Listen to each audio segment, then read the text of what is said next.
अगर आप भी राजस्थान की ऐतिहासिक धरोहरों की ओर अपना रुख करना चाहते हैं तो मैं सबसे पहले आपको चित्तौड़गढ़ की ओर ही संकेत करूंगा। ये किला अभूतपूर्व होने के साथ साथ गौरवशाली भी है। नमस्कार दोस्तों, एक बार फिर से स्वागत है आपका सुखद सफ़र के एक और इन्फॉर्मेटिव वीडियो में। इस वीडियो में मैं आप लोगों को चित्तौड़गढ़ दुर्ग की पूरी जानकारी दूंगा। भारत को अगर किलों का देश कहें तो गलत नहीं होगा, क्योंकि प्राचीन काल में राजाओं ने यहाँ इतने किले बनवाए हैं कि आप गिनते गिनते थक जाएंगे।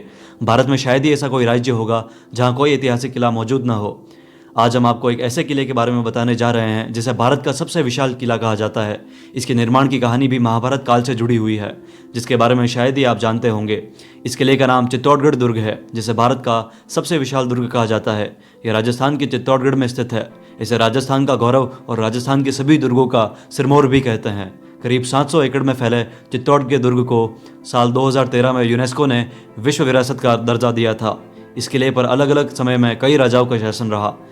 8वीं सदी में यहाँ गुहिल राजवंश के संस्थापक राजा बप्पा रावल का राज था, जिन्होंने मौर्य वंश के अंतिम शासक मानमोरी को हराकर यह किला अपने अधिकार में कर लिया था। इसके बाद इस पर परमारों से लेकर सोलंकियों तक सभी का शासन रहा। इस पर कई विदेशी आक्रमण भी हुए, जिनकी कहानियाँ इतिहास में अमर है। करीब 180 मीटर की ऊंचाई पर स्थित इस किले में कई ऐतिहासिक स्तंभ, स्मारक और मंदिर बने हुए हैं। विजय स्तंभ के अलावा यहाँ 75 फीट ऊंचा एक जैन कीर्ति स्तंभ भी है, जिसे 14वीं शताब्दी में बनवाया गया था। इसके पास ही महावीर स्वामी का मंदिर है। उससे थोड़ा आगे नीलकंठ महादेव का मंदिर है, जिसके बारे में कहा जाता है कि महादेव की इस विशाल मूर्ति को भीम अपने बाजुओं में बांधे रखते थे। इस विशाल किले में प्रवेश करने के लिए कुल 7 दरवाजे बने हुए हैं। इन सभी को पार करके ही किले के अंदर प्रवेश किया जा सकता है। इन 7 के नाम हैं पाडन पोल, भैरव पोल, हनुमान पोल, गणेश पोल, जोडला पोल, लक्ष्मण पोल और राम पोल। पहले द्वार के बारे में कहा जाता है कि एक बार एक भीषण युद्ध में खून की नदी बहने लगी थी, जिसमें एक भैंसा बहता हुआ यहाँ तक आ गया था। इसी कारण इस द्वार का नाम पाडन पोल पड़ा। यहाँ मौजूद हर दरवाजे की एक अलग ही कहानी है।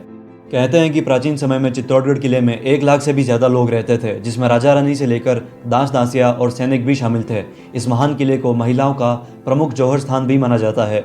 यहाँ पहला जौहर 13वीं शताब्दी में राजा रतन सिंह के शासनकाल में अलाउद्दीन खिलजी के आक्रमण के समय रानी पद्मिनी के नेतृत्व में हुआ था। कहते हैं कि रानी पद्मिनी और उसके साथ 16,000 दासियों ने विजय स्तंभ के पास ही जीवित अग्नि समाधि ले ली थी। इसके अलावा 16वीं शताब्दी में यहाँ रानी कर्णावती ने 13,000 दासियों के साथ जौहर किया था। उसके कुछ सालों बाद ही रानी फूल कंवर ने भी हजारों स्त्रियों के साथ जौहर किया था। ये भारतीय इतिहास की प्रमुख घटनाओं में से एक है।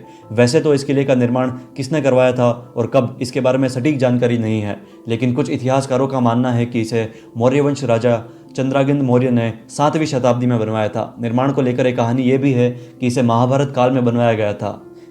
किंवदंती के अनुसार एक बार भीम जब संपत्ति की खोज में निकले थे तो उन्हें रास्ते में एक योगी मिले। भीम ने उनसे चमत्कारी पारस पत्थर की मांग की, जिस पर योगी ने कहा कि वो पारस पत्थर तो दे देंगे, लेकिन उन्हें पहाड़ी पर रातों रात एक किले का निर्माण करना पड़ेगा। भीम इसके लिए मान गए और अपने भाइयों के साथ दुर्ग के निर्माण में लग गए। इसी प्रकार से कई रहस्यमय कहानियाँ इस किले से जुड़ी हुई है।